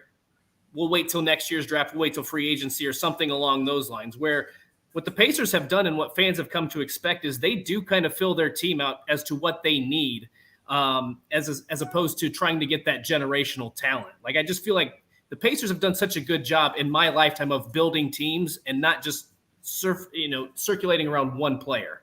Yeah, I think you're right. And the difference between the NFL and the NBA draft is NFL free agency comes first, and then it's the draft. Good point. The NBA is flipped. It's the draft and then free agency. And part of that for the NBA, as I said, is because of the calendar year. We just saw that the salary cap rose, and the new CBA goes into effect on Saturday. So you have to take all of those things into account as you're building your team for next year, but you've got to go through the draft process and make those picks. And that's why, for Indiana, they really only had room for 2 players on the 15-man roster, and those are their 2 first-round draft picks.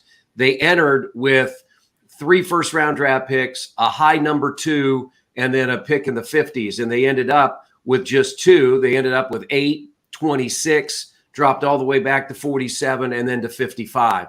So part of that is roster construction. Part of that is because if you are going to make trades or sign free agents, it's not coming until after the draft. So it's got to be a little bit of a dance that the front office has to do through the draft and then get ready for free agency.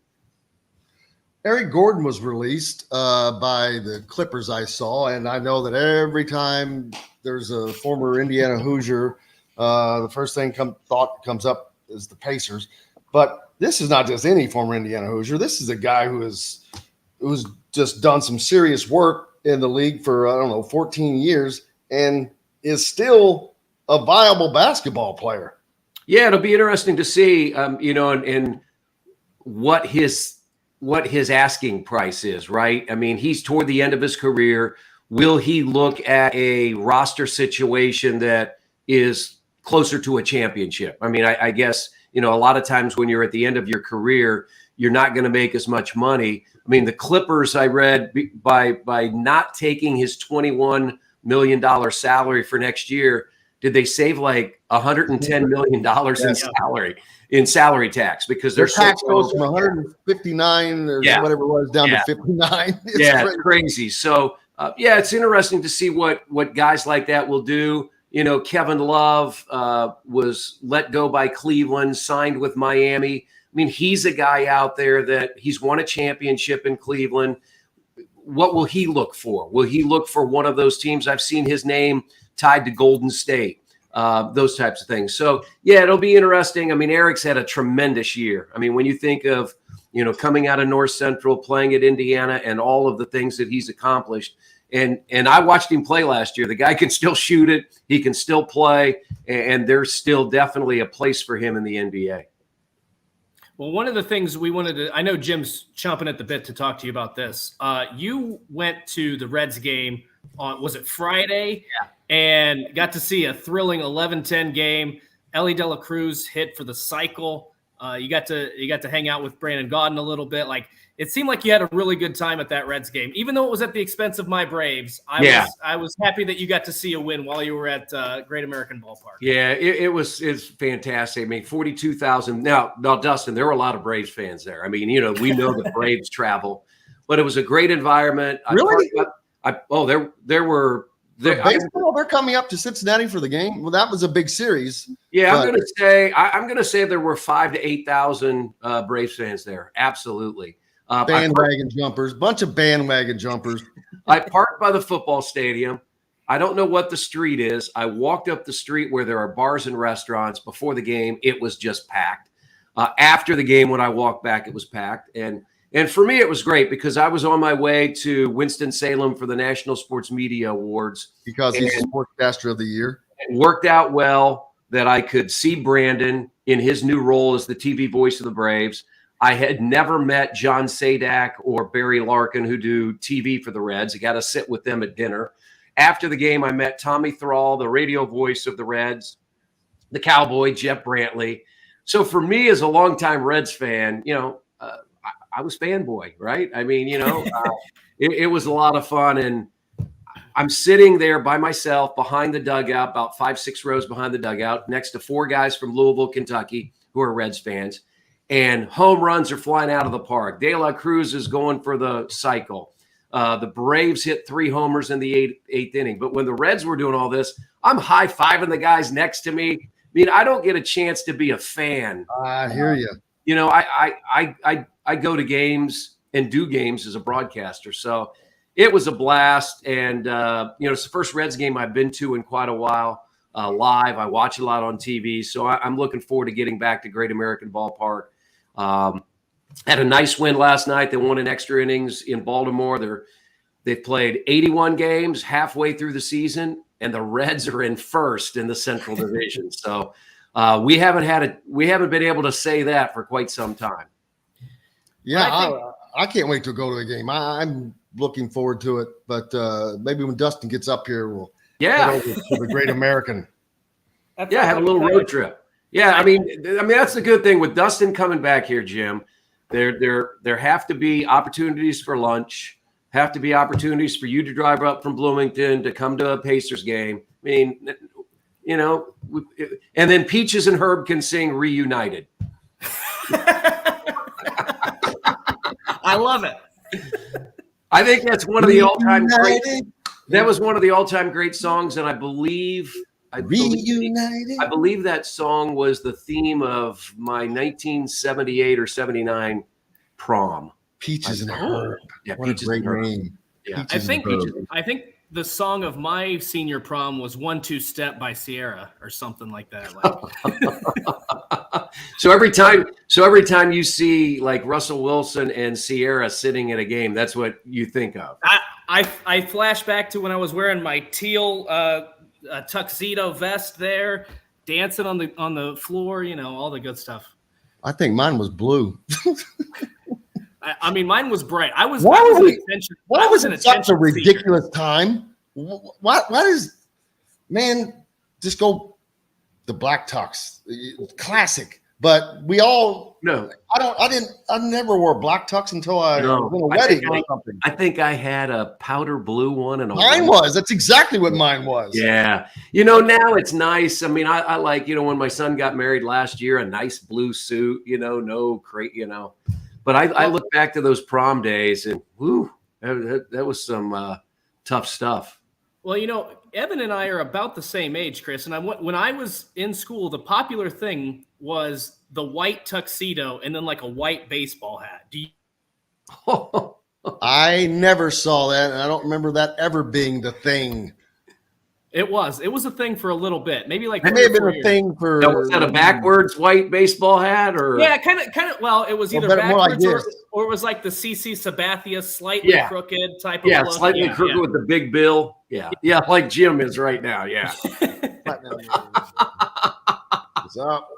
I think the one thing I wanted to expand on with Chris is I think what you just brought up is such a great point. You got to be a fan, and when you're in, whether you're a writer, you're a broadcaster, whatever field you're in, it doesn't mean you don't love your work, but it is also still work. So it's such a relief to just go and whether you have a drink or have popcorn and celebrate with the friends around you and everything, it's such a relief and just it's such a relax. I don't know if you can. To go from that being a job to just having and enjoying a game and not having any responsibilities, it's one of the best feelings I've had.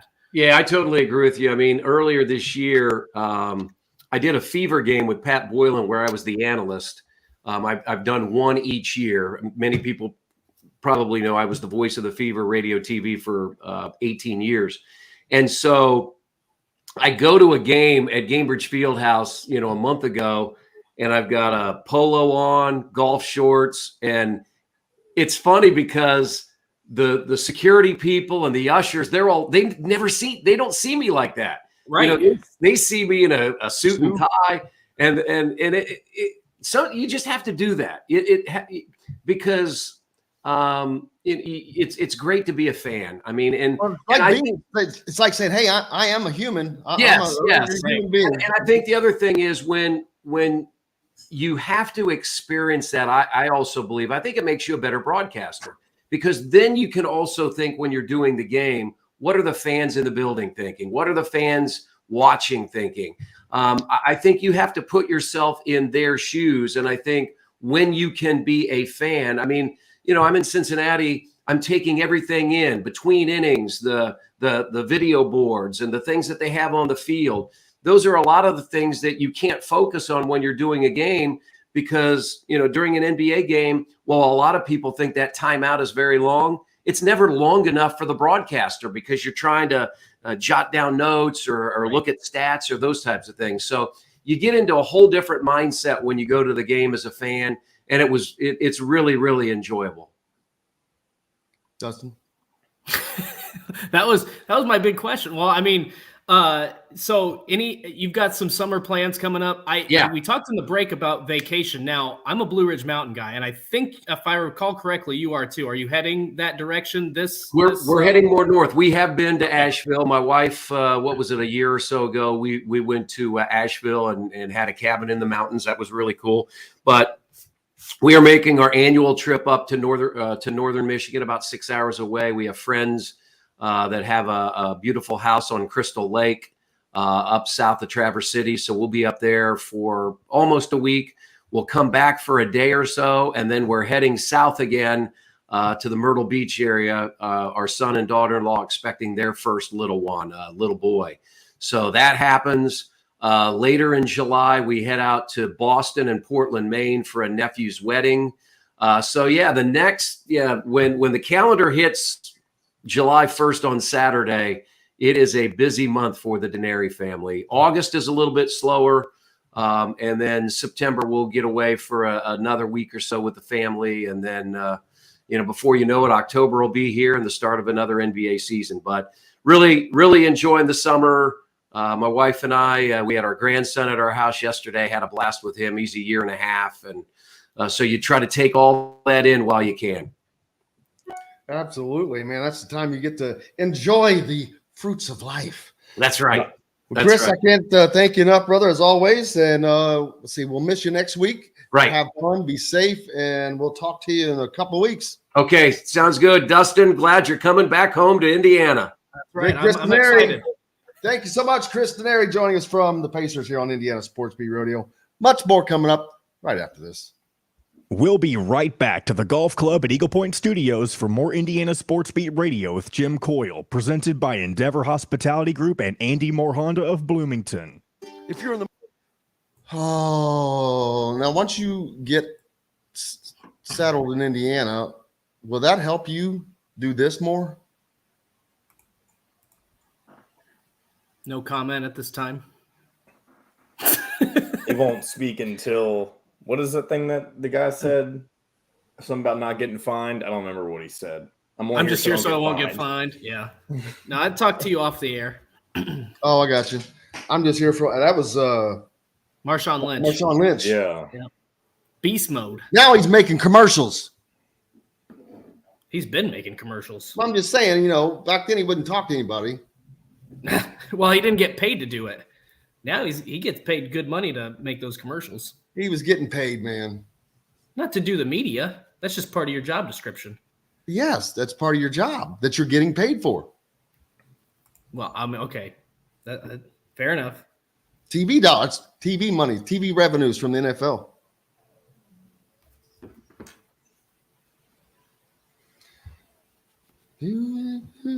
Have we covered everything I meant to talk about? I think so. I've got we have an availability with Malik Renew after the show. That's cute. What's cute? I don't know. Just wanted to say that. So cute. That would have been funny if it had been injected at a more appropriate time, I guess. Damn it, John. Boy, you wasted one. You wasted a good one. It was meant to be wasted. The delivery was good. The timing was good. The substance was just not there. In the toilet. In the crapper. In the crapper. Park the car. Your cousin from Boston. Oh, jeez.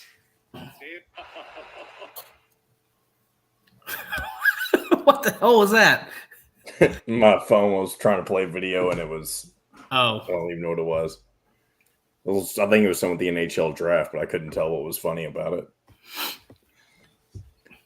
Nothing funny about the NHL draft. It's all serious, all business. Remember when Shane Battier used to interview people at the NBA draft? It was so awkward. You know what? I would not have ever remembered that, but then you brought it up, and I do remember that now. All right, here we go. Passion for beer, food, and custom metal art. Check out their custom growlers. Metalworks Brewing Company has an updated menu, new brews, and will be offered in all Endeavor Hospitality restaurants. Come taste with Dr. Hops' Brewing. Metalworks Brewing Company. Bring your passion and your thirst. This segment is brought to you by K-Bello.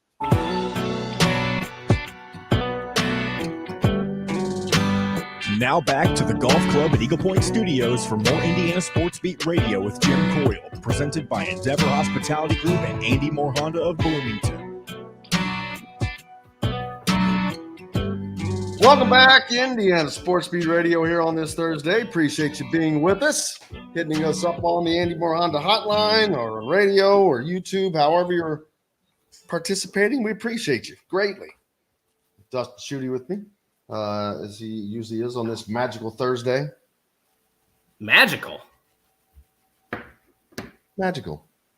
Better than not thirsty. I don't want to call it a thirsty Thursday. No, that's a good point. The best thing is when I'm done, you have to move and I don't have to do anything. Newsflash, I've actually, signed a deal where you're going to come up and move all this stuff for me.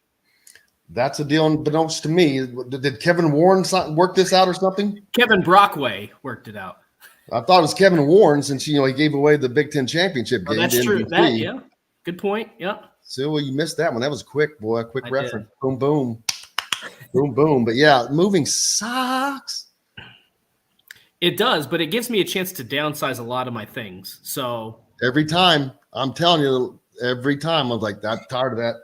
You know what? I didn't do it last time though, which is weird. So this time I really downsized a lot of stuff, but yeah, I'm going to load up the car today and head out tomorrow. Everything in a car? Well, I made multiple trips. This has not been a fun 2 weeks for me, but you could have shipped a lot of that stuff probably. When I probably could have. Is that the furthest move you've ever had to make? Yes and no. When I initially moved from out of Indiana, it was to Orlando. So I guess technically this would be the second longest move. I moved from when I was in TV sports anchor. I moved from Wisconsin to Washington State, and I shipped 8 boxes of stuff UPS out there. All I had was a car, and then drove the rest of the way and got to the station, and they had these boxes. All those boxes were there because I didn't even have a place to live yet. Well. So I've done those like shipping container type things and when it's a short move, it's pretty affordable. Well, I don't want to say pretty affordable, but it's more affordable. But doing it from Florida to Indiana is not that affordable. So I declined that. I just loaded up in the car, good to go, made multiple trips, sucked it up. And the nice thing is once it's done, it's done.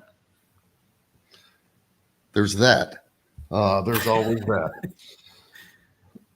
Is this your last move, you think? That's doubtful. Doubtful. Very doubtful. Very doubtful. Look at the disappointment on your face. Yeah, I'm just. It wears on you, doesn't it?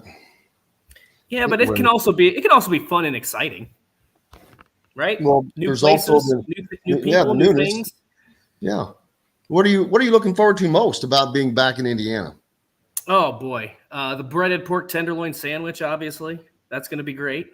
Really? Is it something they just don't have other places? Do not. In fact, actually, when I lived in Kennesaw, there was actually a food truck that was dedicated to the Hoosier pork tenderloin. I don't remember the name of the food truck, but that's all. Well, maybe not all they served, but it was the primary focus of their food truck was the Hoosier breaded pork tenderloin. Was it good?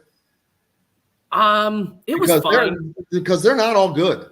No, they're not. It was fine. It was not anything to write home about. It was not as good as what you'd get in the state, but it was when you haven't had it in a while. It tastes, it's pretty good. I can tell you the best one I've ever had is at Southern Stone, but hands down. I'm gonna have to give that a try then. Hands down. I mean, it's like eating a big old. It's so good. I'm also looking forward to being back, just like being close to downtown Indy, going to Pacers games, maybe Colts games, Indians games. Apparently, the zoo has a place where you can walk in and pet the kangaroos now. That's new. Oh well. Oh my! Stop traffic. We can pet kangaroos. Have you ever pet a kangaroo? So did you? I'm going to pet a kangaroo. Have you you have a fascination with petting kangaroos, with kangaroo petting? Or other animals. You can feed giraffes, I think. One time I fed it a sweet potato. How about that? Do you not enjoy petting wild animals? Like that are tame and can't punch you in the face? Are you 6? I like new experiences. Have you been to the zoo? Yes, I've been to the zoo. Are you kidding me? Okay. So I don't understand why you don't. I'm going to pet a kangaroo. Why I don't understand why this. I have to be honest. It's been a long time since I've had somebody come up and say, "Hey, I'm going to pet a kangaroo." Hey, and look, the joy and the excitement that you have is awesome. Look, I'm just saying this is content. I'm going to get Indiana Sports Beat. Dustin pets a kangaroo. It'll be a 30-second video. Might go viral. Now, you're not supposed to pet their face. It's supposed to be on the back, from what I read. Yeah, I don't like it when you touch their face. No, you ever seen a kangaroo kick? Yes, and I am actually a little worried that I will get punched in the face or kicked by a kangaroo. Yes. And camels spit on you. I do know that. Yep. And llamas. They're not very polite. But can you swim the dolphins? Ken is asking. No, I don't think so. Not at a zoo. Not at a zoo, you can't. But you can other places. I have gone scuba diving before and was face to face with a live. What are those things called? The stingrays. Scuba Steve. Scuba Steve. Yep. Scuba Steve. That's stingray. Stingray. That's what killed the crocodile hunter. I'm not saying it was safe or I signed any waivers. Or smart. Well, stingray. How close to stingray were you? Probably 20 feet, 15, 20 feet. Close enough. Why? I mean, I was in Mexico. When you're only in Mexico once, it might have been my last trip to Mexico. It would have been if you'd. Well, why would you swim closer to a I didn't swim. I didn't swim closer to it. I didn't know it was hiding under this giant rock on the sea floor. Oh my God. And it came up, and I was just like, all right, well, I'm going to get out of here. And then I got stung by multiple jellyfish. Also exciting. Oh, see, I've never had that happen. And what is tobacco or something? What do you put on it? What's the cure? And there's something. Is that what it is? Yes. That's supposed to What? It is what it is, man. It is what it is. Yeah. Yep. Well, there was the baseball player that said he used to pee on his hands in the shower because it hardened his hands. Moises Alou. Moises Alou, yes. Yeah. He took a lot of flap over that, but because he didn't wear batting gloves, if you'll remember. He didn't wear batting gloves. He didn't need to. Exactly, because his hands provided that protection. Yeah. That's crazy. Yeah, there you go, Michael. Thank you. Jim Coyle's Mutual of Omaha, Wild Kingdom. There you go. I remember watching that. Then we got Georgia Aquarium, maybe got to I assume that means got to pet sea otters there. Can you swim with the dolphins? No. Did somebody ask? Now, I took my daughter to up in Covington by Cincinnati. Yep. Covington Aquarium. Isn't that what it is? Is it Covington or is it the other city? One of the others. I can't remember. But anyway, they have a great aquarium up there. And we had the penguins. All the penguins were everywhere. They were funny. Ooh, I do like penguins. Yep. That was funny. You actually went to a room with them and they were everywhere. It was funny. That was pretty cool. Did you get to pet the penguins? If I wanted to, but I don't know that I wanted to pet a penguin. I don't know that they wanted to be petted. I don't want someone petting me. Well, you're not on display at the zoo. Well, I don't know that the Newport Aquarium. That's it. Daggone it. There you go. Thank you, Michael. That makes it sound a lot better too. Newport Aquarium. Makes it sound like the Newport Jazz Festival, which is actually a completely different place up in the Northeast there. Which is where in addition to the zoo and sporting events, also looking forward to St. Elmo's. I'm going to go there. Again, obviously, I got that shrimp cocktail. Now, hold on. There's some places out in Fountain Square, too. Hold on now. There's some things that I'm going to have to be involved in. That's one of them? That is absolutely one of them. Do you know I'm giving a free commercial here, but they have this creamy horseradish sauce that they sell. You can buy it anywhere, Florida, wherever. That has become my number one condiment. Really? Unbelievable. You couldn't have paid me to eat horseradish not that many years ago. And now. But isn't that that's what they put in the cocktail sauce, right? Well, that or just horseradish. But yeah, it's awesome. I'm telling you, I really like it. I put it on steak, use it with steak, use it on sandwiches. Yeah, that's any excuse I can use for that. It'll light me up too. It's yes, it will. Funny. But yeah, that's good stuff. But yeah, I'm going to be involved in that. That's good. But plus we can do some shows from there, maybe something. Yeah, there's going to be all kinds of fun. Opportunities galore.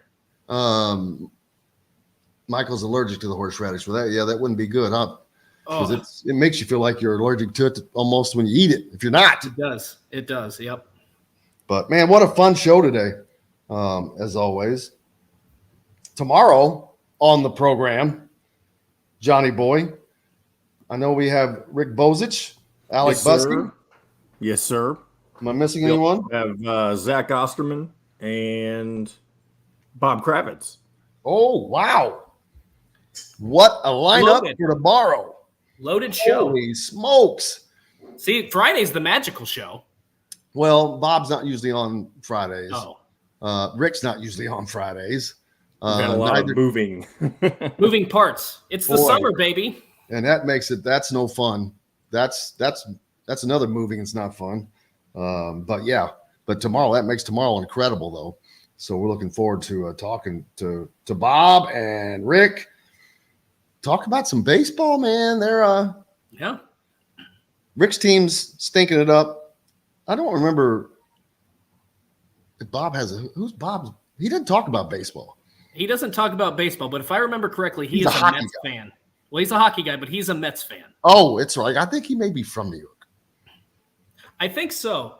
But, I mean, he's not going to want to talk. He and K-Bro definitely do not want to talk Mets baseball. Because I'm going to talk Mets baseball. I would bring it up because the Reds are hot and the Mets are not. That's right. And the Mets have the highest payroll in all of baseball.